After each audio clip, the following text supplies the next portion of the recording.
Hello and welcome everybody to the Wall Splat Weekly Report out here, and we are live instead of edited out there on YouTube. I am your boy Foxhound, the Beast Modes from the East Coast, brought here with Medina Prime from the Midwest. Not quite the mid-best, but you know, second best is not the worst case scenario out here. How are you doing, my man?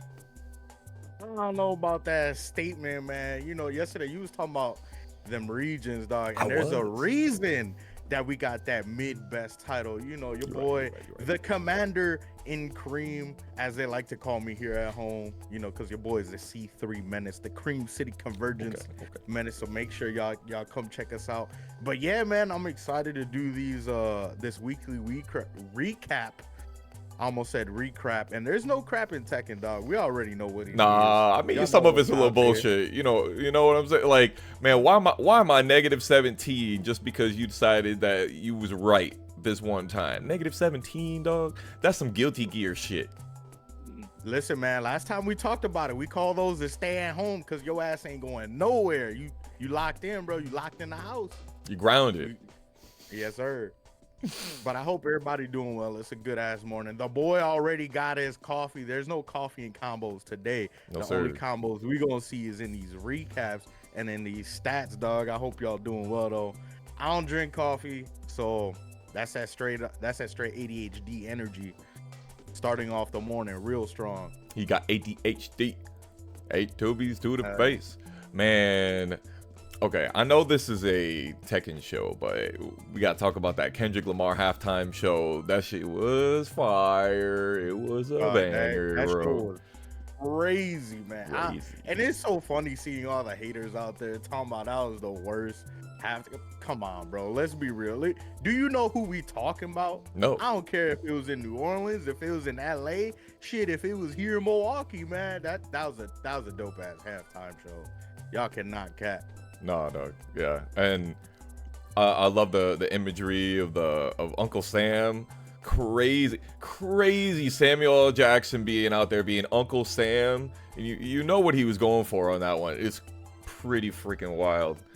I'm super stoked on it, bro. That man might as well be a wrestler, bro. Because the storytelling that K-Dot can give us, no matter where he is, immaculate, bro. Immaculate. Three eyes to my alumni, bro. 3 eyes. Y'all know, if you know, you know. All right, y'all, let's get back in it already with Tampa Never Sleeps last week. On Tuesday, we saw Joe Crush and Rhythm. Joe doing his damn craziest windmill bullshit like he always does, you already know. And then we saw Rhythm throwing so many down forward twos, it was crazy. And like every single one of them hit. It's absolutely insane. He just could not miss a down forward two the entire night. And then we had this banger of a clip right here. Joe Crush is doing this taunt bullshit that he likes to do. Dude, Medina, why does he get a taunt that he gets to block after? Can we talk about that? Listen, man. It's so funny because I don't know if you saw this past week too on Twitter where he was Joe Crush was talking about how King gets that armor so fast and he doesn't get it. And it's like, come on, bro. Yeah. Look at all the bullshit, as you said, that you get just off of throwing these jabs and these pokes. In that first clip, like I said, how he just down jab, backs up, tries to get him. There goes Rhythm with that big old wee energy, bro, getting that parry. That shit was beautiful. Yeah, and then he charged. He timed him out and he charged him. Yes. Yeah, bro. Yeah, no, I agree, bro. Like I've heard people, the Jack players, they'd be like, oh, you know, he can taunt and block. He's always been able to taunt and block. I'm like, and like I've always been able to do lots of things with Yoshimitsu, and they decided to take away half of them from my unblockables. So like let's get in here. But I mean, I guess the idea that like I wish my character had a taunt where I just went, I'm gonna hit this button and I know that I'm gonna be neutral guarding. I know that I'm gonna be guarding automatically, because you know you try to neutral guard in Tekken sometimes and it's like a gamble. Oh yeah, I always like to say back at my local, my joke is, listen, it may be 50-50, but if you guess wrong, it's guaranteed. All right, you know you can get in there. Yeah, and you're that right. taunt, usually, like you said, it put you try to neutral guard, it becomes a 50-50. So now if you guess wrong, it's over for you. And you don't know if you got the neutral guard or if you didn't get the neutral guard, and you being able to taunt and do that is freaking crazy. Rhythm coming out and finishing this one against Joe Crush. He takes it 2-1 against his brother.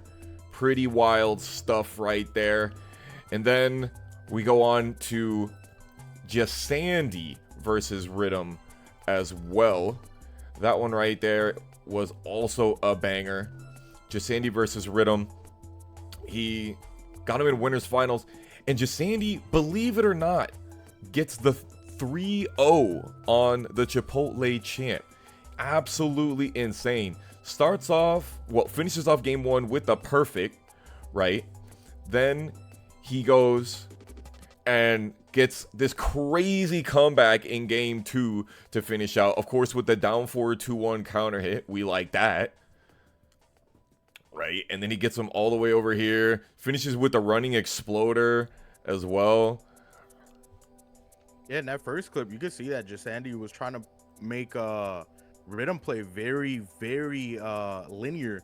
He was doing a lot of sidestepping, trying to line himself back up to get a lot of these combos. Hits him with that hop knee. Yeah, right that knee too, to get a good chunk of damage. But yeah.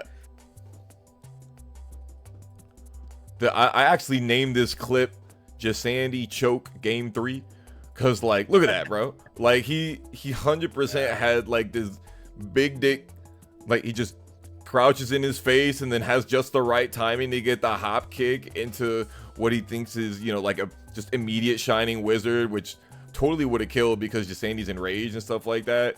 But damn shame, couldn't keep it together. But he does finish out the set all the same versus Rhythm in winners finals with the no games James 3-0, the raw Jaguar sprint, right? But Rhythm down 4-2, it was doing good back in winners semis, but winners finals was a little bit different. He just was not slamming it down. He was not putting those things down, and Sandy took it up against him. And he used a lot of that armor too that we were talking about earlier. That armor into that you could basically call it a clothesline, because my boy eats it, just gets him with that power bomb. And yeah, it's just, man, he really did just shut down Rhythm. I couldn't even tell you, dude, it really was a shutout. 100%. Sandy took him down, especially with what we saw him do versus Joe. It was kind of crazy. But speaking of Joe came right back in losers semis versus Pling. You already know Princess Ling the God been showing crazy business. Yeah, he uses muscle armor. Sandy uses muscle armor ridiculously. But Joe Crush, literally round 1, just puts the stank on him with like the 4 interaction perfect. Absolutely crazy. And then we had this Marvel. We had the Green Goblin versus Spider Girl in here. And dude, the amount of EMPs, the dirty bubbles that he was popping on Pling was crazy. And then the final interaction was absolutely crazy as well. So real quick, just let this one rock. Who's jabbing on Ling Xiaoyu, bro? Yeah, I tell you, Joe Crush he don't care, man. He really plays online, especially in the pressure moments. He really plays like he doesn't care, and he's still playing in like round 1 of pools, because you see those jabs right there. And that time he ended up blocking the hop kick, but he was willing to go for it again.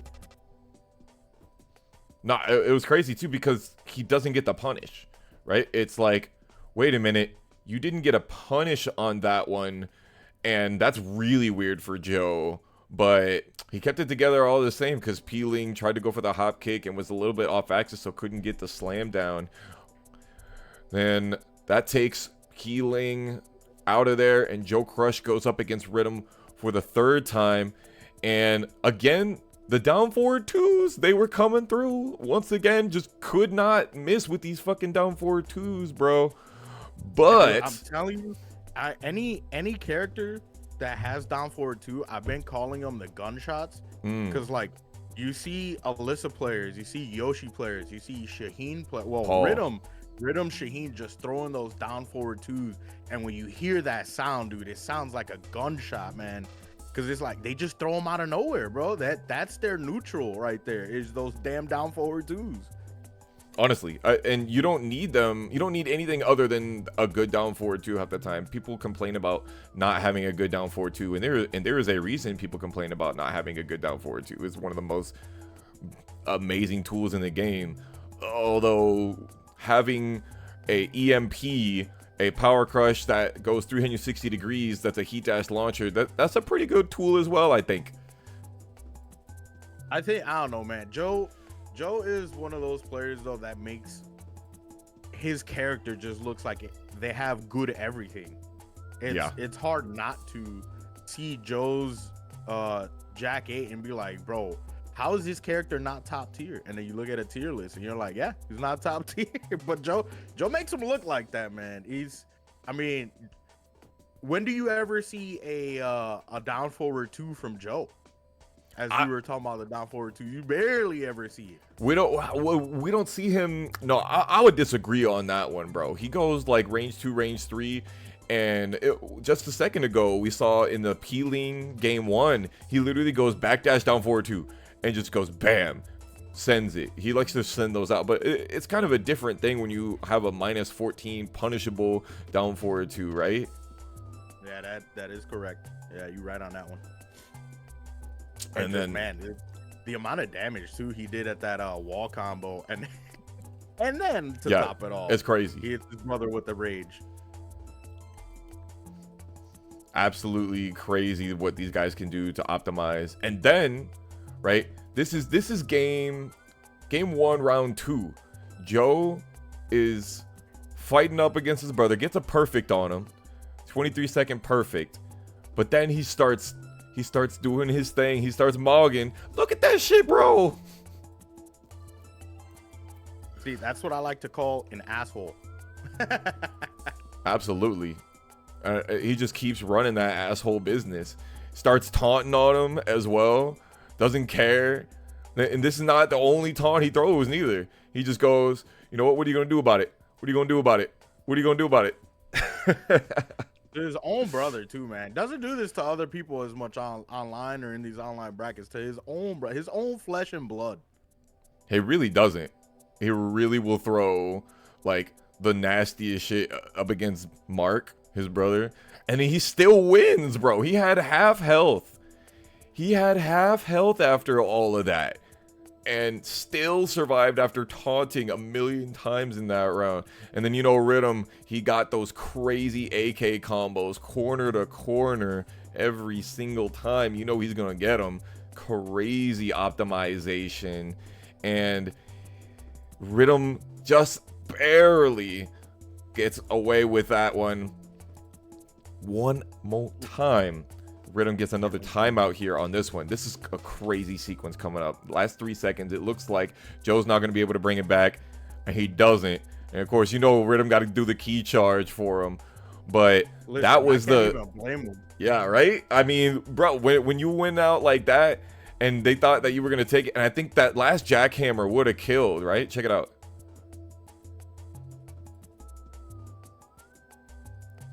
Oh yeah, but it pushed him back so hard. Yeah, especially on the ground. I wouldn't expect it to push so far back on the ground like that. Yeah, it's. I mean, crazy. Joe tried. He really tried to come back, but like I said, all the taunts that he did on his brother, he deserved it. All right, he deserved to lose that round. Yeah, no, he did. You know what's crazy too? You're right. Like he did the C planner.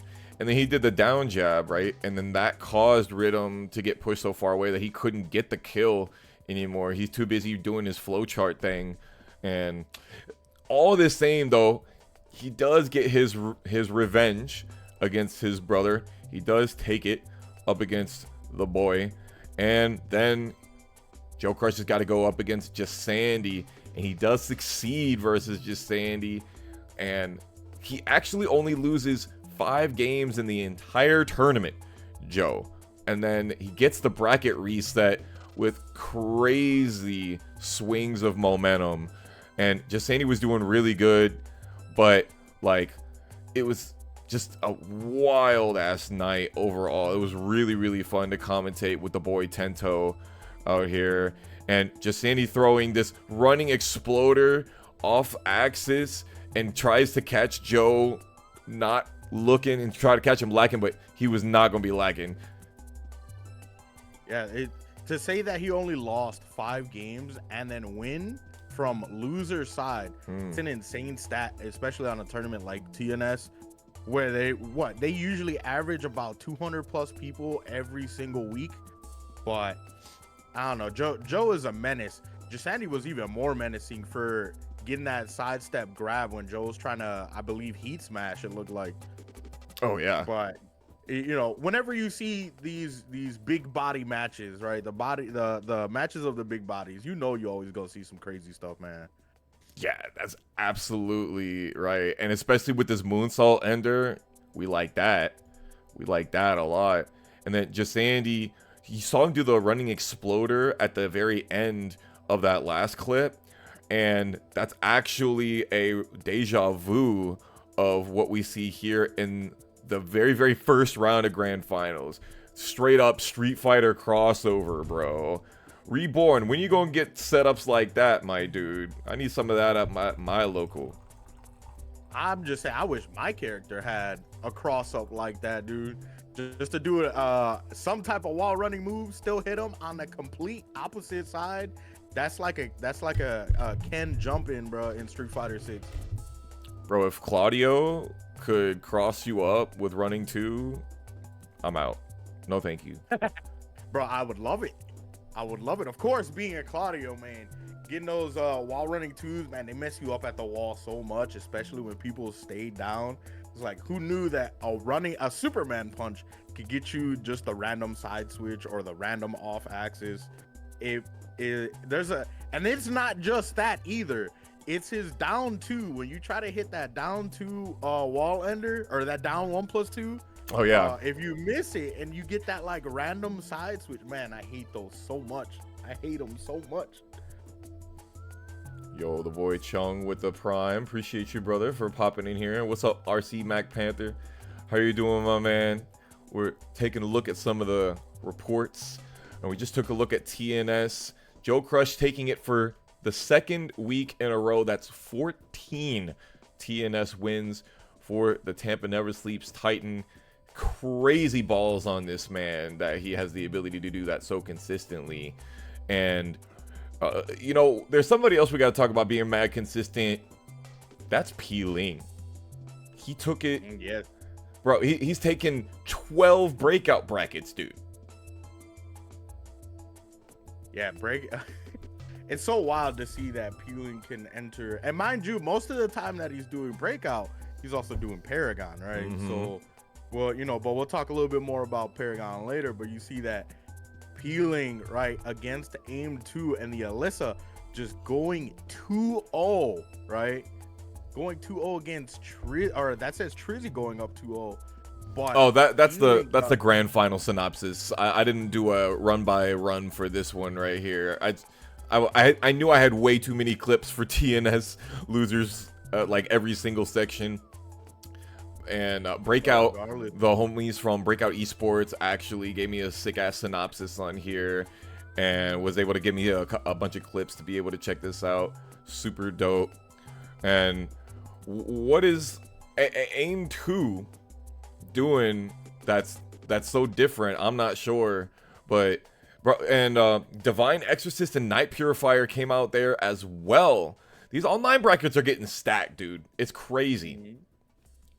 It's so good that we get so many of them now in the week. We got one for Tuesday, which is TNS. We got Breakout now, which is Wednesdays. They no longer do Thursdays. Breakout on Wednesdays, Paragon on Thursdays. I just watched one that's up and coming called like Fade Fridays or something like that. We got, yeah, dude, they're starting to happen so much now, and you kind of honestly love to see it. It's not just one a week or 2 a week. We got consistent tournaments almost every other day. Yeah, no, it's honestly, I'm going to keep it a buck right now. It's almost too much, which is why you need the Wall Splat Weekly Report. How are y'all going to keep up if you don't have a reputable news source giving you every little piece of action. Bro, there's the Trizzy hop knee. If there's one thing we know the Trizzy for, it's the hop knee, bro. And them being in winners finals together, I mean, it's kismet. It's meant to be. Bro, Peeling throwing snake edges is crazy. You hear about these high level players and how like compact and conservative they play, but this is NA, bro. You ain't gonna see none of that Korean stuff out here. We got setups. Listen, so even the big international Tekken, right? We all know that even sometimes you gotta play a little brain dead, right? Yeah. You gotta play like an asshole. You gotta play very unga bunga, especially against other high level players in any type of tournament, because you gotta be unpredictable, right? You get too predictable, you start making mistakes, you start losing, and you don't want to lose. You play these tournaments to win. Predictable is something I would never describe Peeling as. Trizzy, maybe. Trizzy, it's really crazy because Trizzy came from being a Yoshi, no, excuse me. He came from being an Anna Williams player to playing Jin to playing Yoshi. And like, he was always super duper solid. One of the most like conservative Yoshi players that I've ever really seen, other than Kanan Trench. That guy, if Trizzy is solid, then Kanan Trench is like a block of wood. It's crazy the amount of like Tekken that he could play on Tekken 7 with Yoshimitsu when Yoshimitsu was not a strong character in Tekken 7. But it's really interesting to see Trizzy pick up Yoshi and stick with him, because Yoshi not a really solid character, or at least he wasn't in Tekken 7 anyway. Right, and so, I mean, fake fan, not a loyalist, but you know, we see a lot of Trizzy in a lot of these tournaments, and he has very consistent placements. He can either make it into top 8 or right under top 8, right? He'll get that top 16 or something. You know, he's gonna end up somewhere on there. And as you were talking about honest Yoshis or unpredictable Yoshi, shout out to my boy Kudo.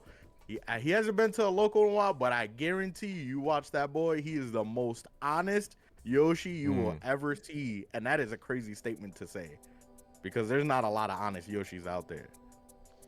Yeah, no, I definitely agree with that. Tekken 8 has changed up the meta a lot for Yoshimitsu, because you have his heat is very real. Like that setup right there that Trizzy did with the Kincho 1+2, it's chargeable or not chargeable. And if he didn't have the sword out, or if he's in heat, it's plus if he doesn't charge it, and a guard break if he does charge it. So it's like really, really real. Not to mention the wall setup, you know, and his heat smash gives you the actually good wall splat as well. So it's difficult for me to say that Yoshi is an S tier character. I still feel that his neutral is lacking, but when it comes to defense, he has the best defense in the entire game, and I don't think that's questionable. Oh yeah, no, absolutely not. And just a little bit off topic, man, I wonder how much time these top players I like spend in the custom lab. Like, I guarantee you they spend at least 25% of their 1,000 hours in Tekken 8 in the lab, because Invisible Woman versus Mr. Popo, that is hilarious. Bro, this isn't Mystique? No, it's not Mystique. I'm thinking like X-Men arcade game Mystique. I know P-Ling's probably been out there playing a little bit of Marvel Rivals, and I'm pretty sure that's Invisible Woman. Okay. Fair enough. Yeah, and that's Snow Bunny mind control, bro. It's everywhere. I understand it, bro. I married one. You want to talk about the mind control, dog? Like, I never dated a white woman in my entire life, and then out of nowhere, Snow Bunny mind controlled for life, dog. It's hypnotic. Yeah, you locked in there forever. Yeah. Just like Peeling is locked in for these titles. Dog, Peeling, like, okay, real quick. Not just the fact that Peeling has won 12 breakouts. We could say that Breakout is maybe a smaller tournament, or I would say maybe they used to be a smaller tournament, right? So if Peeling had won... Up and coming. Yeah, no, they've definitely been doing great stuff big shout outs to the Breakout team.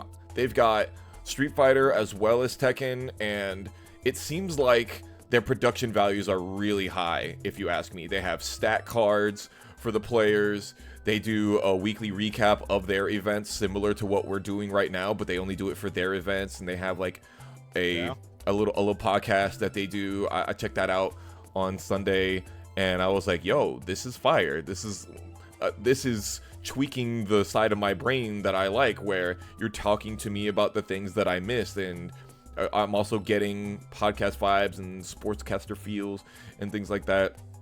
And yeah, the production is pretty, it's very high quality. Just to add some of the things that they have when they do their tournaments, they do like replays right after the set of like top moments. So it's so even if you missed a match that just happened, you could catch a replay, or you can always catch it here on the weekly recap. But they also do restreams of previous tournaments whenever they're not streaming on like weekends or like in the early mornings, that I've caught a few of as well. So the production for Breakout definitely, top tier, especially for an up and coming weekly tournament. I think that a second ago you said, oh, they have they make it so that you do replays of big moments during the stream, during the tournament.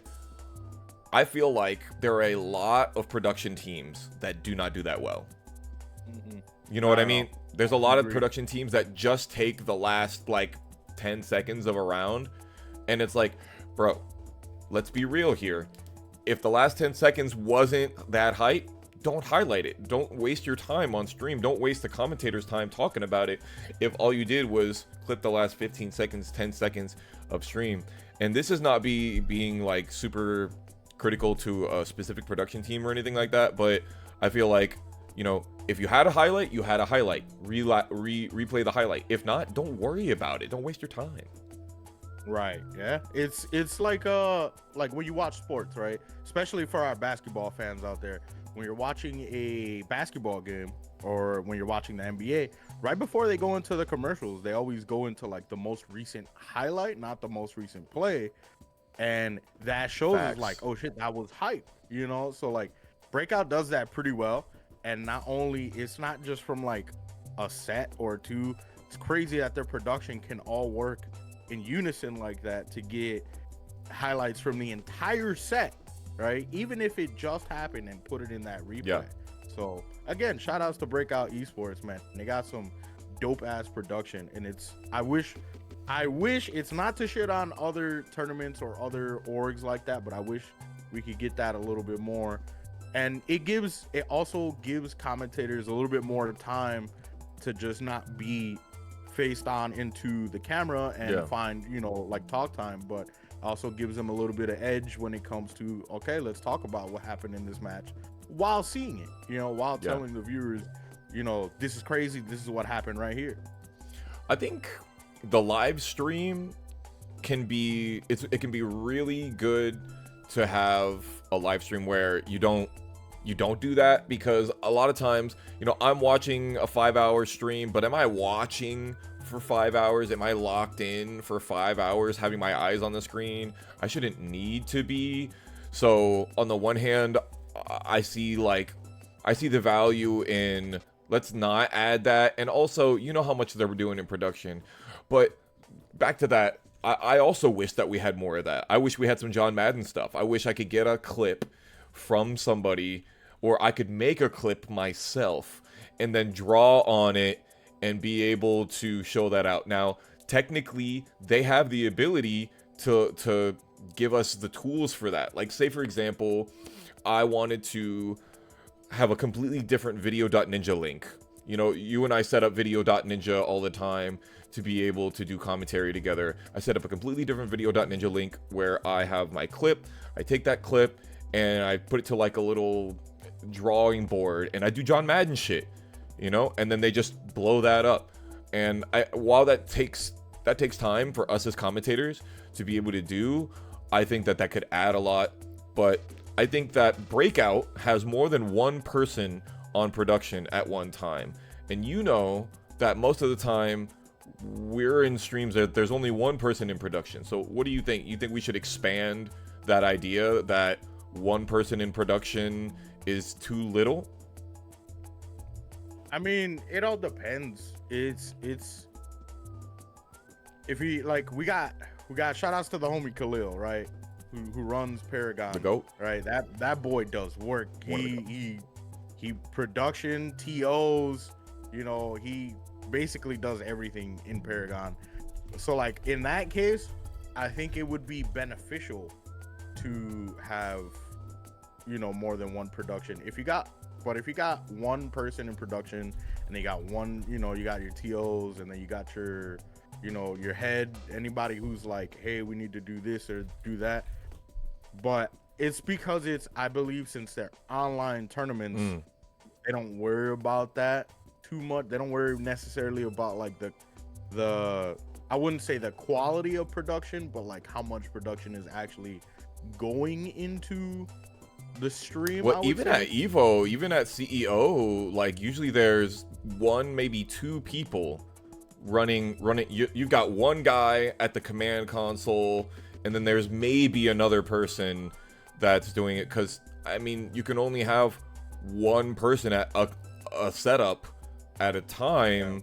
And I know that like NFL, NBA, like those big broadcasting, like they've got people all over. And I don't know how difficult that would be to recreate, to be able to have like analysis tests. But my homie Chung was talking about the other day. He was showing me something that I think it was either Overwatch or a shooter or something like that. But they had one of the commentators go over to like this big ass tablet and be able to take a clip, pause it, zoom in, draw all over it, John Madden style, CS2, thank you. And I was like, where's that for us? I know that adds a lot of money to it, but like, bro, that could add so much to fighting games, especially those really quick ones like Tekken 8, like Virtua Fighter, like maybe like Guilty Gear even, where we just go, hold on, I really want to slow this down for you guys, because what you're missing, if you are not aware, this is what is getting him all of this victory stuff like that. And I think that could really, really help. Not to mention give us casters extra time to cool down and get a little bit of break, because 5 hours is a long time, brother. 5 hours, listen, you could be the most professional yapper out there. 5 hours tires you out, bro. Just eat. For people who have considered streaming or commentary before, it takes more work than you think to just sit here and talk on camera and look at the camera. Now you're adding analysis, you're trying to break stuff down. That shit burns the brain out, bro. But I mean, I get it though. I get it, especially for people who don't understand too much, like what the frames on a move is, or what the move is in general. You know, when we call out, oh, like this was a big dick move, and we're trying to explain why it's a big dick move, that would help break down, like, all right, let's freeze frame it right here, let's show what happened. We could draw a circle around the moment or whatever, and like, this is, you know, minus 15 frames, and this is why he was able to punish it with the launch on block. You know, it helps. But I'm gonna tell you one thing, Foxhound. You are not gonna get me to get up off my chair and run to a board like Kenny do on inside the NBA. I ain't doing that shit. Shaq done bust his shit too many times. All right, he done broke too many things. I'm not doing that, bro. Shaq, wasn't he supposed to be a basketball player or something like that? Very coordinated individual. But I guess when you 7 foot million, I mean, I guess it's harder to be able to coordinate yourself. Listen, it's hard to get coordinated, bro, once you retire. All right, well, there's no more all the coordination you done had is lost. It's gone. I think coming back to what we were talking about, I think that we're talking about team size, and really, I guess that also comes down to budget. Like CS2, big game. League of Legends, big game. Smash, pretty damn big game. Like, they might have budget to be able to have a whole separate analysis desk in stream room. Can we talk about why there's not one for Evo? There's not an analysis desk for Evo. There's not an MC for Evo. There's not like a, like NBC when they do the Olympics is like, all right, and then we are back, and there's like 2 people that are just, they're the segue people, and they're like, all right, we're gonna be coming right back with some more, and here's a couple of highlights, but back to the action, back on the field like that. Like, where's that at Evo? Right. I don't know, man. I feel like a lot of people out there want esports to be sports, to be like as quality as like sports, but at the same time there's very minuscule things that like people don't want. Like, people want esports to be unique for some reason. Okay. They want it to be unique, which would also include like production value and hosts and shit like that. Because like, to shout out my boy Tento, it's like he hosted Final Combat, right? That doesn't mean like Final Combat was at his house or whatever. He was just the MC for the end season of Mortal Kombat. And I feel like if we did more stuff like that, people would be like, oh, you're shifting too much to like corporate sports and all that stuff. I feel that. we need that, we need that. And that's why you're able to see a tournament like EWC, the Esports World Cup, right? Don't get me started. Aside from where it is, they have the money to no, do you're right. like that. You're right. And they do it, right? They pull it off. They do. And then they're like, sorry for the language. They're like, fuck you. We're gonna keep doing it because it looks good, right? Yeah. So you got your 2 MCs in Esports World Cup who come in. You got your introduce the players. Yeah. They'll hype up the players. They got a host desk like you were talking about, or like an MC desk, and then they got their commentator desk. They'll go off to their MCs, and then the MCs are all like, all right, let's kick it back off to our commentators for the next match. Yeah. But that's Saudi money, Yeah. But like, I could see something like that happening at Evo. The closest I've seen is like these they did it right before Tekken 8 came out, which is they had like a desk that Justice Spirit was part of, and right, the Evo exhibition, bro. And they seeing my man right there, that was amazing. Just you can't imagine how I was geeking on that, bro. I was super happy for him. But but to be fair, what they do is on like finals days at Evo, they have stage events, right? Like in the middle, they do rock, paper, scissors with the crowd and stuff like that. Like, it's not just, hey, let's run an ad for 10 minutes, 15 minutes.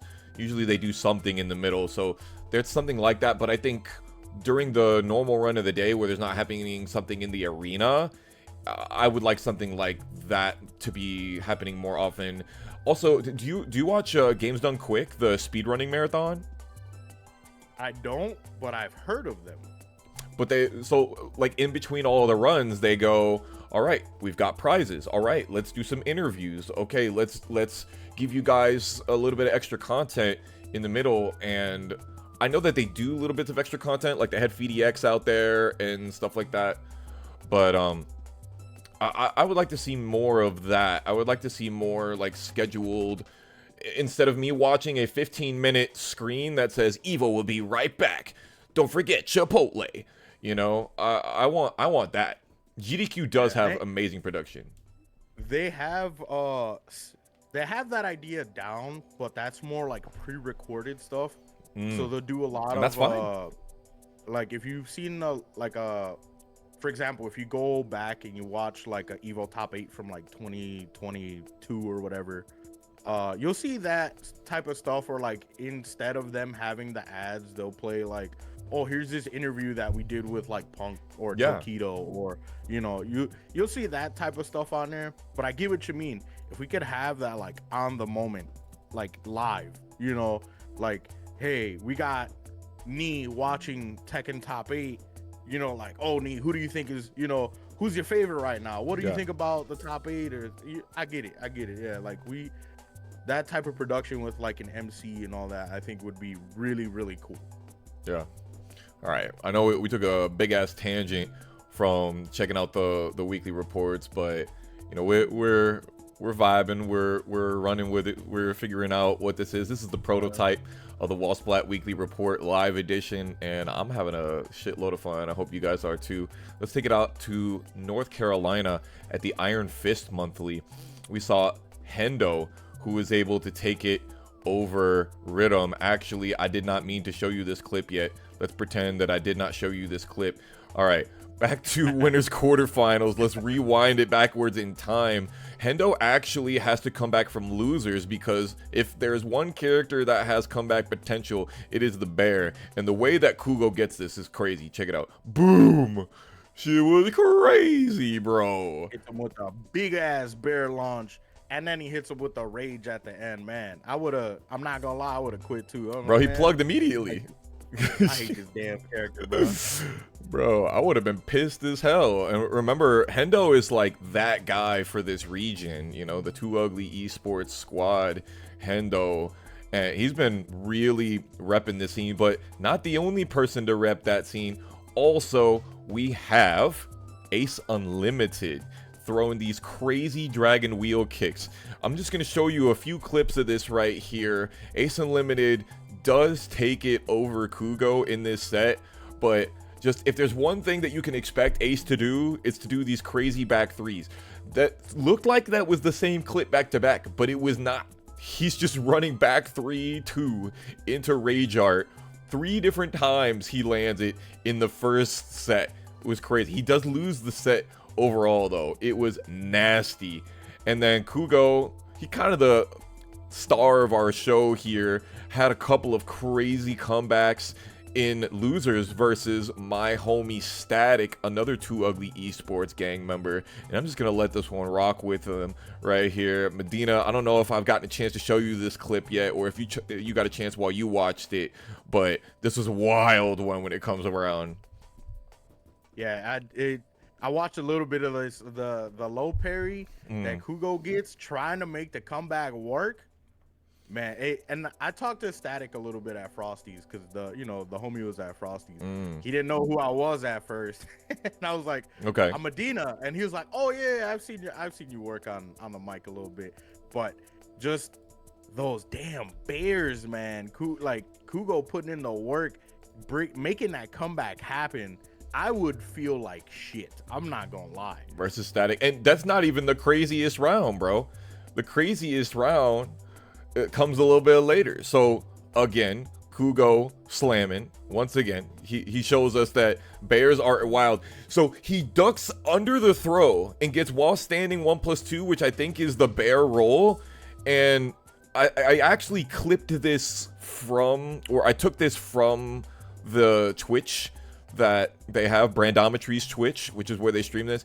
And Kugo himself clipped this and he titled it "Misinputs Gone Right," and it was crazy, honestly. But neither Kugo nor Static make it into winners or grand finals. Ace Unlimited actually takes the L to Rhythm, who is not playing the Shaheen. He's on the Law.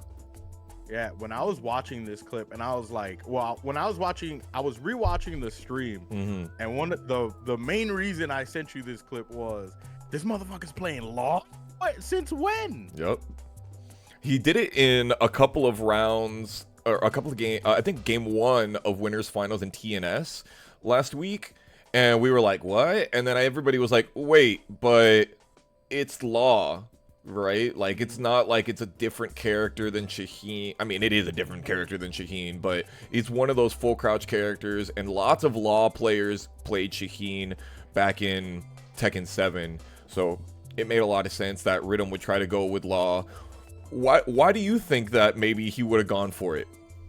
I don't know. If you saw that last clip, he applied so much pressure to Hendo, and he just, I mean, all you saw Hendo do was jab, right? Throw those 2-1s, those 1-2s in there, trying to get him to do something.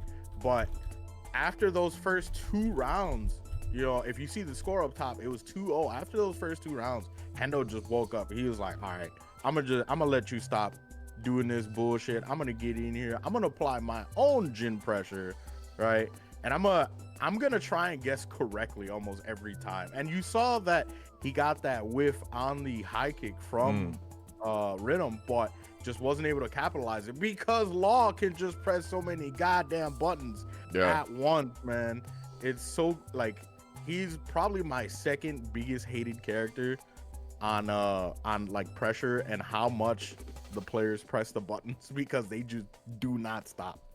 Yeah, no, Law absolutely has crazy pressure in DSS. He can choose to do like the quickest thing or the slowest thing, and he's a stance character, but you don't think of him as being a stance character because DSS is not one of those things where you think about it as like, oh, you know, it's not like, oh, you're playing like up against Lars and he goes into stance, or you're playing up against what's another big stance character, Xiaoyu, and she goes into Hypnotist or something like that. It's not typically that crazy of a moment, but like Law is definitely a character where if he did not have DSS, he would be pretty strong, but since he has DSS, he's really strong. But Rhythm chooses not to go for that in Grand Finals reset. He switches back to the Shaheen completely, and Hendo says, no, I was ready for that one. You already knew I was ready for that one. That's why you brought the Law to begin with, and that's why he was able to take it up against them. But real quick, again, why Law? Why is he going for a Law? What does Law have that Shaheen doesn't have? Yeah, I don't know. Maybe it's the factor that he has some good frame traps and that he could lock you up at the wall. I don't know. Like, I would say the mix is equally good.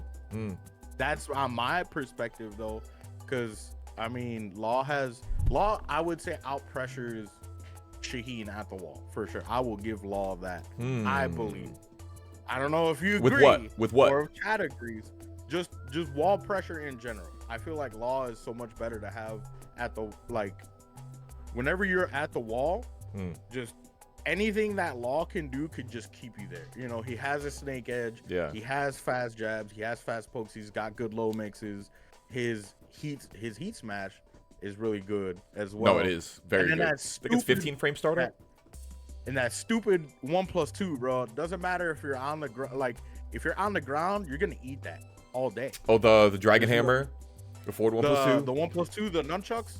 Oh, nunchucks. Yeah, I mean, they're punishable when he's in heat, but when he's in heat, they're not punishable. I think DSS is one of those things, like, he does the wall standing 4 loops, and if you're up against the wall, just like you said, DSS is gonna have plenty of ways to be able to keep you there, plenty of ways to make it so that he can do a safe wall splat, like I think with DSS forward 1, where he's like, wah! And like that will wall splat you and put him so far away that you can't punish it, even though it's -14 on block.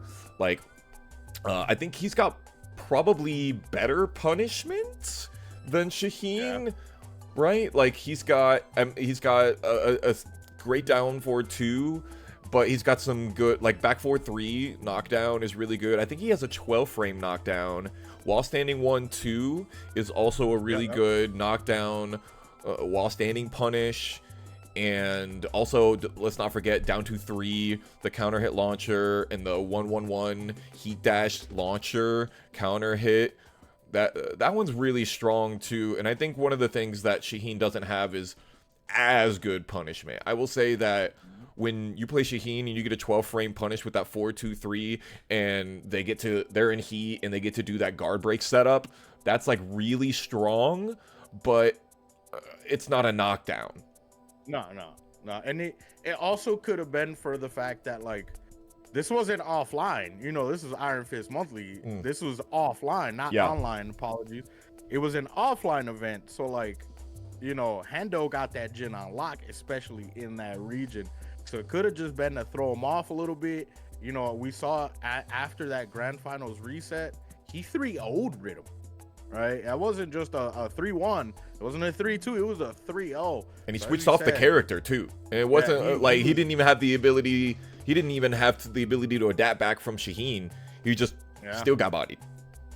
So, like, you know, that Hendo wasn't going for that shit. Whether it was once he got that adaptation after the first 2 rounds of the Grand Finals, he just he completely took over, man. Like, it could have just been, you know, trying to throw Hendo off, and it just didn't work. Again, it's not online. You know, offline Hendo is a different monster. So, shout outs to Hendo, dude. That was one of the people who taught me Tekken 7 when I started playing competitive. Let's go. So You go in his stream and he did coaching for you, or he was like we were in one of those like one of those like family orgs. Okay, yeah. And we like, it was me, Hendo, Don, like Goishin came in for a bit, and those dudes just taught me so much. You know, we did a lot of shit talking because I played Lucky Chloe, so they hated me, but they were still willing to teach me the game, and shit, I could not ask for better teachers in that game, man. Bro, Don 100% biggest hater in the game. I love yeah, that man. I want to say that I'm a bigger hater than Don, but nobody hates like Don, bro. For real, absolutely dog. Not. Absolutely. Give him a character he hates. He absolutely hates. He will demolish you. Yeah. He does not care. But you know that's why they were such good teachers, though. As much as they hated the characters, they put all that aside. They were like, all right, this is what you want to do against this character. You want to know how much he hated me, dog, with the Lucky Chloe? He was always busting out the Negan against me. Oh, because of the power crush? Yeah, the power crush, and just had a lot of frame traps. So against a character like Chloe, that's tough, man. Yeah, no, definitely. I mean, sidestep right was like really good up against Lucky Chloe back in the day, but when you don't want to deal with it, I totally understand. Iron Fist Monthly was a banger, 100%. And big shout outs to Don. He took last week. He took Paragon. That was a crazy ladder. But let's talk about New York City Tekken. Last weekend they had their monthly, and Winnie Committee. Now I know we're Hwarang haters out here. I'm a Hwarang fan, but I don't really love Tekken 8 Hwarang. But if you thought you hated Hwarang before, Winnie Committee doing this shit in winter semis, heat engage into just frame skyrocket, put you up against the wall, get the entire wall combo, and then dynamite heal. This is crazy work. That is straight hater activity, bro. That's why I don't like Hwarang, bro. Just all the Hwarang players just play very excuse my language again. They play very fuck you, all right? They don't respect you at all. Why should I? I have plus frames. You're gonna have to know when to duck properly. And then we have Shinkiru, who was on the Leo, was doing pretty good in winners semis and in losers finals. You check this out here. Full crouch stanky leg into the heat burst, actually gives this crazy extra wall combo, back dashes into the heat smash, and that was a really good way to start off losers finals. However, Winnie, bro, this is something that we saw so many times.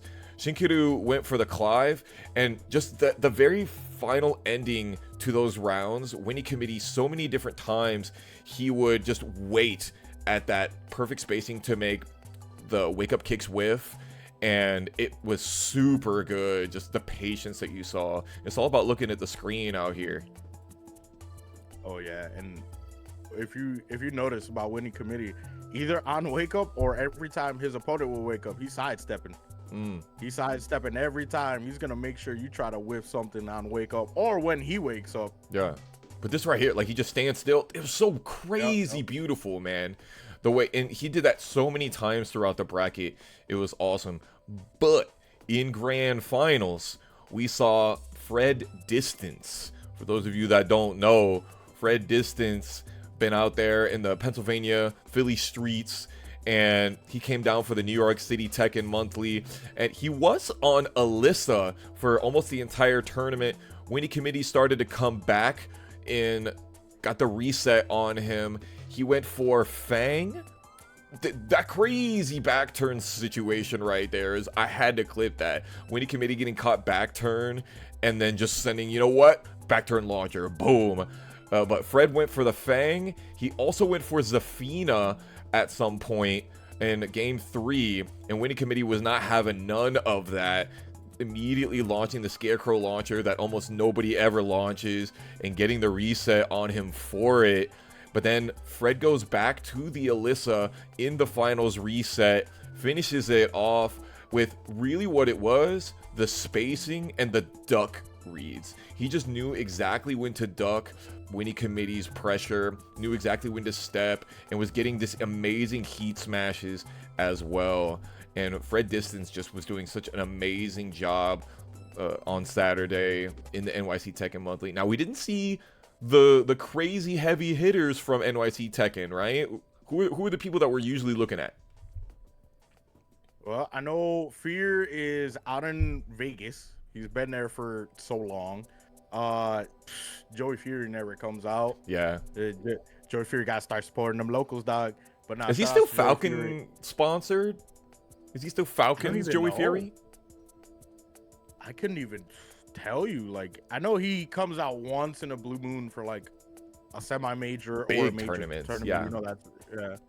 But we don't really ever see him in these online or like local tournaments. I don't know. Tell me who else. I know I'm missing. I know for sure I can't think of the names. We don't have Bloodhawk. Bloodhawk won last month. Oh, yeah, the NYC Tekken Monthly. But yeah, Fear. We don't see Yukio. Oh yeah, Yukio. You know, Yukio's brother, Sour Piggy. Yeah. Yeah, you're right. Wasn't Piggy doing a thing where he was like traveling a bunch? Yeah, I think he had the ability to travel. I think he went to Europe and got the ability to travel to, I think it was Versus Fighting. I can't remember. Yuki lives in PA, but he's NYC_Yukio. So what? Right, it's not PA_Yukio. No, he would literally, like, his Steam name was Brooklyn Rat for years. So I don't know, but I think the Pennsylvania NYC scenes are really close to each other. They just go and, you know, ride out on the trains and be able to connect each other. Same with the Boston and Connecticut people. That whole region is super connected by having an actually good transportation system. Wish I could relate out here in Florida, but neither here nor there. Yeah, I think Fred Distance taking that one with Alyssa says a lot about Alyssa and how strong that she is. Not to say that Fred is not a great player, because he absolutely is, but part of the 20Z squad. And Winnie Committee doing so great with the Hwoarang. I think it's going to show that Tekken 8 is a game where any character can win any day of the week. Well, I mean, if you look at TWT, bro, we got a bear that won the whole thing.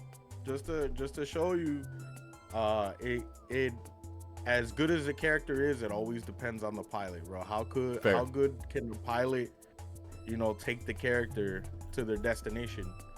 And sure, you can always look at tier lists and always look at who's good, who isn't, who's the worst character, who's the top 5 character. But at the end of the day, none of that matters. If the pilot can make, you know, if King Ray can make Asuka look like a top tier character, then I think almost anybody can make anybody look like a top tier character. You know, it's what happens. It's the consistent Tekken cycle. It happened with Tekken 8. Everyone wanted to play the meta characters. No one wanted to play the character they wanted to play. And then towards last 2-3 years of Tekken, you're like, oh shit, Noctis is really good. Oh shit, Katarina is really good. Oh shit, Kuni is really good. She's busted. Don't nobody want to see Kuni in top 8s anymore. No, they don't. Like, yeah, keep that character off my screen. Yeah, don't bring her back, please. No. We don't need that shit again. We had Tekken 8 Kuni. She had Tekken 8. Everybody else was playing Tekken 7. Kuni was playing Tekken 8, but with a better backdash. But now that, you know, you see that happens in Tekken a lot, and it's you know, you see those tier lists once again, and that's what the mindset is. Oh, well, maybe I should play this character because this character is better. I mean, a lot of people are arguing right now that Azu is probably like bottom 3 in the game. There's still a lot of Azu players out there who are making it work. You know, Kaiser's still out there. No, he's struggling though. Yeah, he's struggling. Oh man, but I mean, he still makes her look fun. He still makes her look cool. You know. Yes. I look at that character every time I see somebody play that character. I'm like, this looks fun, and then I'll like mess around with her in practice mode a little bit, and I'm like, this is fun. And I understand the idea that like her metas are just so understandable.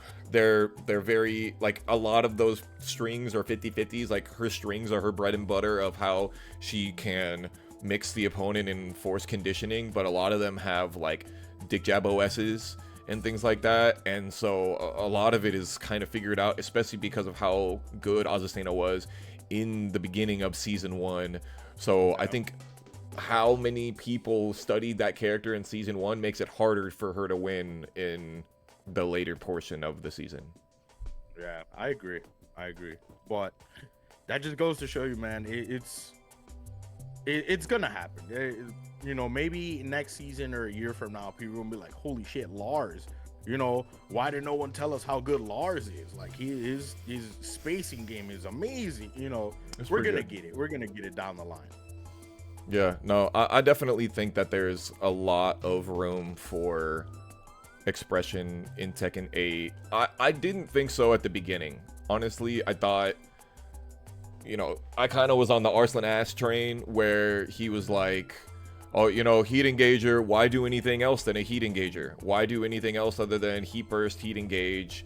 Why do literally anything else? Because you give me so much reward for hitting these 5, 6, 7 different buttons. What's the point of the rest of the move list? And still, I think there's nuggets of that they can tune, but I think that I came back to Yoshimitsu at a local hosting recently, and I was like, you know what, this character, it feels like he still has what he has. He still has his uniqueness. You can still play Yoshi like a character specialist, like an asshole, like a troll. You can still play him like that and do well. And I don't know, I still like my Brian right now for the beautiful execution that he is, but I might come back to Yoshimitsu at some point. I might come back, yeah, just like the homie Sensei Blaze. Now we took a look at some. Sorry, I got to segue into next stuff. Yeah, the last thing, going back, it circles all the way back to the pilot, man. Look at me at the beginning of the Tekken, of the first year of Tekken, just going everywhere, losing, couldn't make Brian work, right? He started using his heat. He started using his heat engagers and heat smash. Started winning, right? Throughout the second half of the year, just going crazy everywhere. So it's not even that my GOAT is washed. It's just my GOAT wasn't using his tools properly. But yeah, as we go on now, catch back up to the next series of tournaments. So we talked about TNS, Breakout Esports, Iron Fist Monthly, NYC Tekken, and just a quick rundown for you of each of those. There was these top 8s. Fred Distance took it almost on winner's side the entire time, got reset though, and that was pretty wild. We saw Casual NY and Hazel with the Raven was pretty wild. And then back in Iron Fist Monthly, we also had a pretty crazy top 8. Hendo, Xiao, Sol Naciente came out for that one, as well as Mr. Joel on his Heihachi. And we didn't see too much of Ace Unlimited out there, but we saw plenty of him doing those dragon wheel kicks. Breakout Esports also had a crazy top 8 with Pling just staying on winner's side at all times. Night Purifier on the Lars. Okay, real talk. Is this CRWNWYTTE? Is that white or is that whitey? My goofy side would say it's whitey, but I'm pretty sure that's white. All right, all right. Crown Cracker was in loser's side top 8 as well. And then we had, real quick, I really gotta highlight this one. Joe Crush and Just Sandy made it to grand finals, but can we talk about the generational loser side run that didn't even end up on stream? Gaimin Anya. Look at this top 8, bro. This is, excuse me, this top 48. Gaimin Anya almost made it all the way through the gauntlet of gauntlets. Just run it down, bro. Dude, Jumanji, who's been on a tear coming back from his wrist injury, taking out Jumanji 2-1. Trizzy the Rapper 2-0. Shadow 20Z 2-1, VDX 2-0. Oh my God, Gaming Anya was definitely gaming on them that night for running the legendary losers gauntlet. That's a legendary ass losers gauntlet. I don't care what you say. Nah, it was crazy. I really expected to get to see some of that run, but Pling put a stop to that. And then here's our final top 8 image for that top 8 for Grand of TNS. We did go through quite a bit of it. We saw Regeki 9, so California actually showed out quite a bit, but it was Texas all the way in the end. So those were the big brackets that we took a look at already. We showed you all some highlights, but I want to go through and get more granular. I want to go through and talk about everybody. So let's take a look over here. We have a little tool that I was gifted by the Paragon Line crew. Shout outs to Paragon FGC helping make our dreams possible out here. And this is every Tekken 8 tournament that has been done in the last week on Start GG. And I just want to go through and highlight some of those names that we know and check out who they were able to take it over. So real quick, big shout outs to XK Who taking it over Horns is Bad GG. That's our Tampa squad that has been going back and forth. Horns, for those of you that have forgotten, multi-game champion, 5th place at CEO King of Fighters last year, and there were a lot of heavy hitters at that bracket. This guy can play any game, and he's just been slamming it. Yeah, dude, those multi-game players, man, those people are scary. I can't see how much time you dedicate to one game and then put it in another game, man. Couldn't do all that, man. That takes a lot of brain power. But we see that boy Jerry in the Wico Weekly taking it over Dantis and Raging Bull. I've heard of that Jerry boy before. Yeah, who is that? I mean, well, we can take a look at it in here and go into those granular things. But do you say you heard of him? Is that a name that you know from your scene before, or? Yeah, one time before. I don't know exactly where they're located or where that I think. Let me see. I think I've seen him a couple times in the TNS brackets. Potentially, I may be wrong. I might be a fake fan. Yeah, I feel like I can't remember seeing that Jerry boy very often in the top. Now, obviously, this is like literally every bracket that has shown. So that's US, that's EU. Anything on Start GG is gonna pop up here. So we're not gonna know everybody out here, but Downtown Throwdown, Spiro Jin. This is a Pensacola bracket. Spiro Jin has just been murdering everybody in this bracket for weeks. And shout outs to the boy, the legend, the veteran since Tekken Tag 1. He's just been supporting his locals consistently. Everybody support those locals. And Pling once again, he takes Bring the Heat number 4. I believe that's a Monday morning bracket. He also won Bring the Heat number 5 last night as well. He just has been destroying that. That's an online bracket. Over Cyrax Slayer, dude. Cyrax Slayer is such a good up-and-coming player. At least that I've been seeing lately into these tournaments. I think Cyrax Slayer has gotten like 1 or 2 top 8s in TNS. Yeah, I've seen that before. I've seen his name before. And do you remember what character he plays? I want to say he's playing Claudio. Or not Claudio, Clive. Clive? I believe so. We see King Ray Sr. playing in some of these tournaments. This is some of the Jacksonville weeklies. Jacksonville has 2 weeklies, one on Tuesday and one on Friday. Misato actually won both of them. One of our resident Asuka players. Not like a prodigy of King Ray Jr. or anything like that. Just he likes gooning like that. And then we got Fight Night Schaumburg, Illinois. This is around your area, right? Yes, sir. It's basically it's like in a gaming lounge. It's a pretty nice little gaming lounge where they host I think it's bi-weeklies. It's either bi-weeklies or weeklies. It's one of those two. They also have one called Velocity, and I think that one's monthly. But Frosty Dad and Epic getting that first and second spot. Epic is a real solid Chicago league player. I don't know if y'all were watching Frosties. He was doing pretty solid in Frosties as well. I feel like I've seen Epic Wave win this Fight Night Schaumburg a ridiculous amount. He's been really putting in work out there. Obviously, we talked about TNS. Somehow, real quick, Chaotic Perfection ended up in the redemption bracket of Tekken 8 TNS. Can we? Not only that, he wanted to. He stole that bracket from whoever was trying to. Well, we saw he stole it from Slump. Chaotic, stop being an asshole out here, bro. You should be in these top 8s. We've seen him before in those top 8s.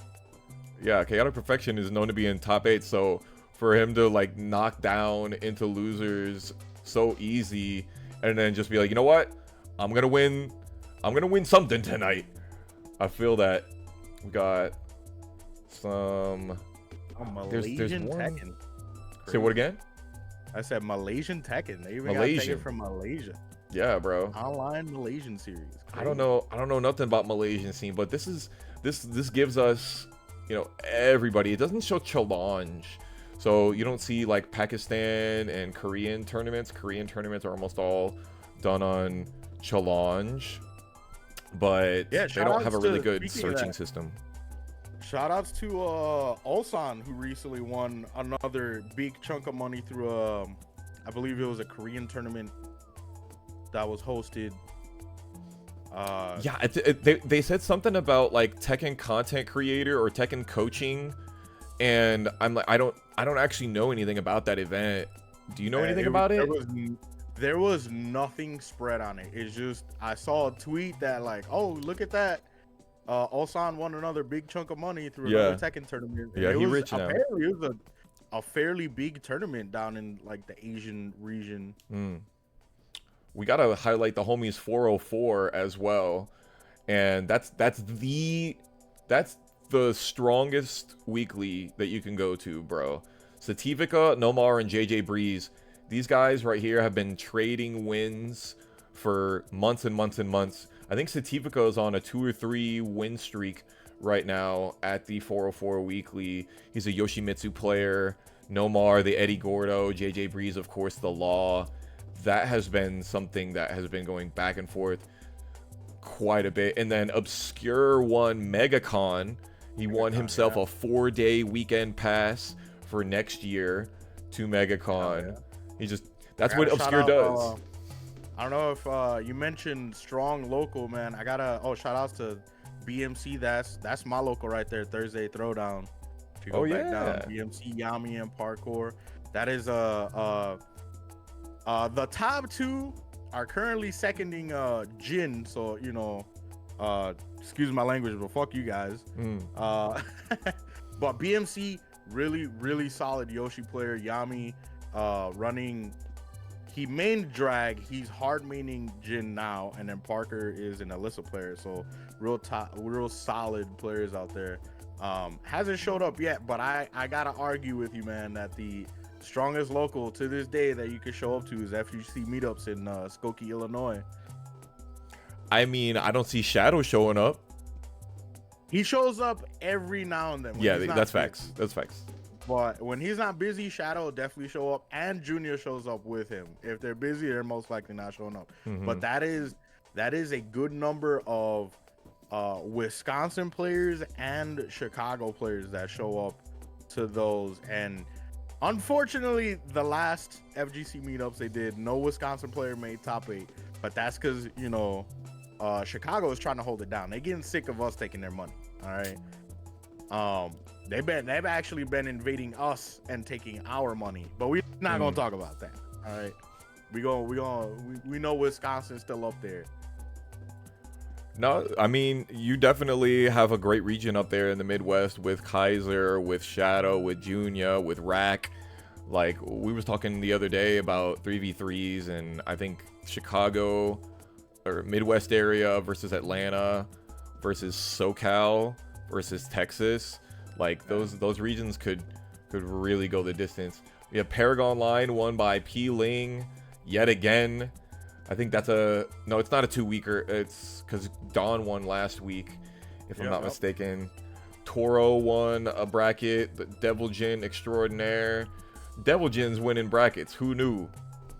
Yeah, it's kind of crazy, man. Y'all gotta, wherever that region is, y'all gotta get better, man. Y'all can't be letting Devil Jin take these brackets. We had more Atlanta action.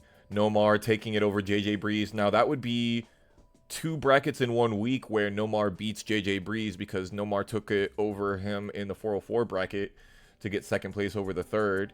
So that is a storyline we're gonna have our eyes on.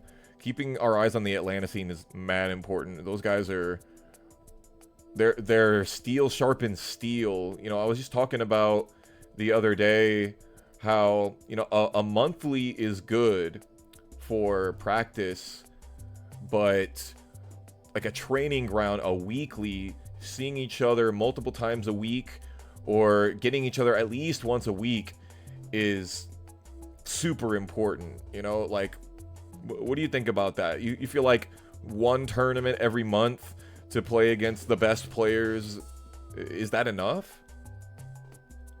I would say a bi-weekly at least, but I feel like a month keeps it exciting though. I feel like a month gives you enough time to work on a character. I mean, I ideally a bi-weekly is, I feel like, the best, but a month gives you way more than enough time to work on whatever character you were having issues with or player, learn the matchup, and, you know, lab all that stuff out, play against other people. But, you know, you see FGC meetups right there with the Mayor, Ventus, and Seish, Chicago holding it down. King's Cup with Pastel Tommy. Pastel Tommy, bro. He hasn't been showing out as much in TNS's, but NorCal is something to deal with. Between Pastel Tommy and Pling, good luck winning any of the Tech Cities. Or I think it's Stun City. No, I think it is Tech City Tekken. It's hard to remember all of the names of these guys. That's why you come here, so we can keep it straight. And just, man, so many events that happen in 1 week, and that's why it's good. That's why I appreciate my GOAT Foxhound, who has these recaps, so we can see who's taking these online and or local tournaments, whether they're monthly, bi-weekly, or weekly, or like I said, online as well. Some of these people will host onlines, you know, bi-weekly as well, or once a week. So it's good that we are able to check these out, get some of these names out there and winning these brackets, get some of these people informed on what type of names to look out for when a combo breaker Evo CEO happens. Yeah, because what's important for us as casters, right? Like, if we don't know the stories, if I see JJ Breeze play versus Nomar, and I don't know that JJ Breeze and Nomar have been going back and forth for weeks and months, then I don't have the ability as the caster to be able to give those extra important moments, those storylines. And, you know, those people, you know, those documentaries that people do, like that documentary about Arslan Ash when he won Evo, that went global. You know, he was the Tom Brady of the Tekken world, and he came out from nothing. And those documentaries are, you know, those are things that people want, and millions of views. And if you have the ability to recreate that in even the smallest way while you are on stream, giving that to the community to bless the set beforehand, it's massive. And that's why now I'm also gonna shout out what Victimo and Sonociente and their team are doing with going to locals and basically doing these like mini docs on these locals around NA. I don't know if you've seen that. No, I haven't actually. But they're basically just going to locals and showing what that local looks like. Yeah, what they look like, what they do, what games they run, what type of players go to them. And hopefully, because I will argue with anyone all day, I don't care who you are, I think we got the best local on the planet, you know, at Magic 4 FGC here in Milwaukee. You know, we got free snacks and shit, and you know, and hopefully one day they come out and they show out what just a little bit of horn tooting. When we had people come down for C3, We had all types of people at our local, and everybody's just glazing. We had Daigo spend the entire day at our local and streaming from there. And Sick. Dude, we had like Problem X. We had freaking Ty and Jake Man had stopped by. I have had people from New York that came to our local, and one guy, my guy Snixie, said, "Hey, yo, F the locals in New York. I wish we had it like that over there." I was like, "Bro, you can't glaze our local like that, my guy." But it's cool. I wish more people had the initiative to do that for their own locals. But you know, when you want to go compete and just chill with the homies, I can understand why. So again, shout outs to Victimo and Soul and their team again for going out to those locals and doing that out there. And I see you highlighting tight panties and glutes. Listen, this is just a generational setup right here, that these brackets happen to be back to back. We see glutes taking it over BBC. Typically, you know, when you think about it, right, usually the BBC takes it over the glutes. But glutes got that Alexis Texas action going on over here, clearly. And then tight panties running the victory point. I think tight panties win most of the time. And clearly that is happening out in this scene. I don't know what scene this is, but I need to figure it out. Real talk. Pots and Pans takes SoCal Coliseum. We saw earlier that the King Ray Jr. won the Jacksonville Monthly. The Real Mac is apparently playing Tekken again. Won a local where the hell is he of been? his. I know, right? He took it over Dongle Dingus. I think that's a local that they went to. And just, I know we just went through a huge amount of brackets, huge amount of information, but you know, we try to be comprehensive out here. You know, we try to be able to give everything. And if you guys missed any of it or wanted to see it in a visual view, we have the Wall Splat journal that was the beginning of our stream. I'll show it to you one more time right here. Again, Joe Crush, Pling, and Obscure, the big 64 plus winners for our brackets. We had the homies. We just talked about almost all of them showing out in all of these brackets. Yeah, Snake Fang taking it. Actually took it over Trojan in that bracket. Pretty crazy, but I think Trojan has been a lot of messing around with Paul recently. And then the 32 plus locals, we have Pastel Tommy, Pots and Pans, Chaotic Perfection, NYC Tekken Monthly, Run the Monthly one by John 316 as well. So like, I'm super happy with the way that we are able to put this together, this broadcast. It's been one of those things that I have been struggling to optimize for the last year. I've been doing these recaps for about a year now, and I've been doing a lot of video editing, and the hardest part is getting the clips together and then doing editing.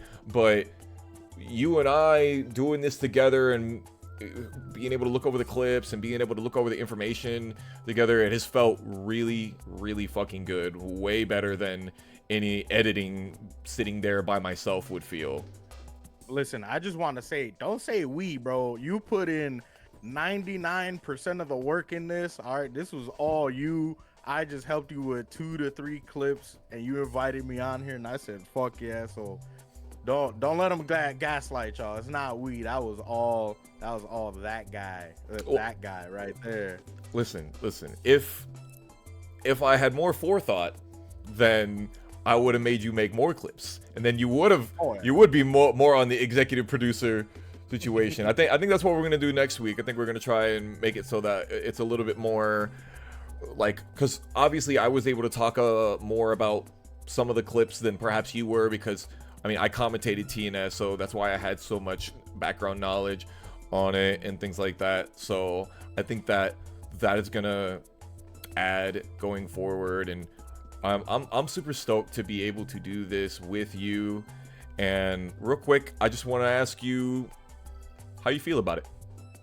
Dude, I'm loving it. Right, like I was telling you before the stream, I want this to feel like a Skip Bayless, Shannon Sharp type of like sports podcast, but for Tekken. I'm definitely gonna try and get on getting some clips and stuff from a little bit more of the international scenes, or at least talk about a little bit more of the international stuff. Because I'm pretty. You sent me a tweet earlier from Tone, I think, or just Andy, who, you know, he made a valid point. There was nothing that we heard about this big Korea Japan tournament that recently happened. So it'd be cool to cover that type of stuff as well. And I just like I think it's real cool that we're out here and, like I said, getting these names out there and getting these recaps in, getting these locals, weeklies, bi-weeklies, online tournaments out there for people to know what's happening, what names to look out for. Hell, if y'all want to help in chat, whoever is watching, whenever you got your local happening, clip shit, man. Send them out. I'm gonna start clipping shit from our locals, because we're gonna get Magic 4 up there. I'm telling you. Hell yeah. It might not be this year, but next year Magic 4 gonna be nominated as best local. I'm telling you, it's gonna happen. And, you know, like I said, I plugged it earlier. I'm gonna plug it again. We got Cream City coming in August, so that's gonna be another good time to check out. We had that last year. We had a 96 plus dojo for a Capcom event, right? It wasn't even for Tekken. It was for Capcom. And we're gonna try and run it back again this year. It's not a Capcom event this year, but hey, we're gonna run it back. I'm trying to convince the TOs to run it as a challenger event instead of a 96 dojo. But that, you know, from the TO side, that takes a lot of work and a lot of convincing and stuff like that. It's all about marketing. Yeah. Right. So like if people don't know your tournament is happening, that's the #1 problem. That's why we're doing this. People don't have a way to know what's going on. People don't know what happened. People don't know what's happening. So I think one of the things that I want to do coming forward is I want to go upcoming events. You know, hey, don't miss the opportunity to get early registration on this. Don't miss the ability to go to Colorado Mile High Burst. They have a regional. I can't even remember what the regional is called. I think it's a Winter Showdown. I think it is. Right? Like, but people don't know what the hell is going on. The only thing they know is Combo Breaker CEO Evo. Maybe they know Texas Showdown. Maybe they know East Coast Throwdown. Maybe they know Cream City Convergence. But there's not a way for people to know, and we need to be able to market better on a place that's not fucking Twitter. Yeah, and I would tell you guys, you know, support your locals is a big thing. That doesn't only apply to going to your specific local. That would be great. Always support your local in your region, in your city, in your state.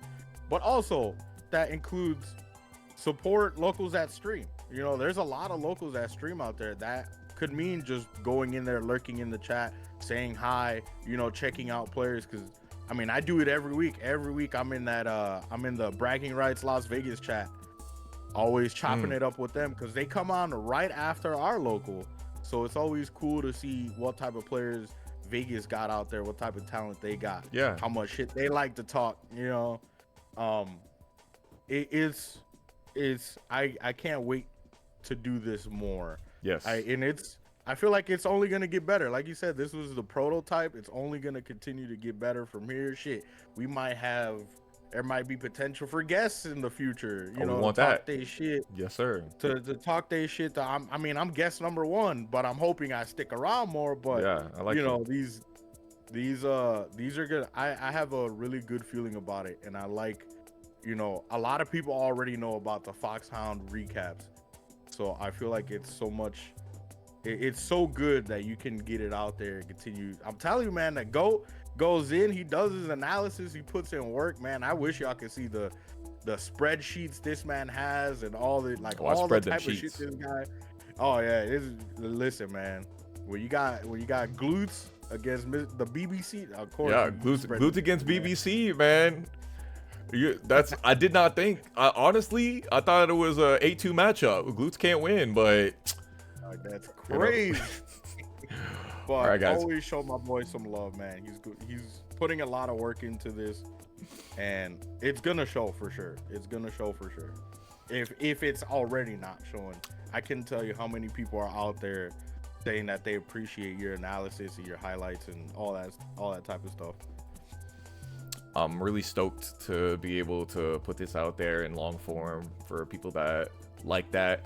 We're gonna chop it up a little bit, maybe make it so that people get some of that short form as well.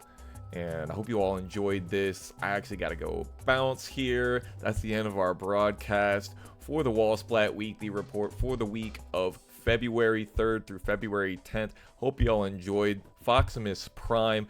We will be back next week. Same time, same channel.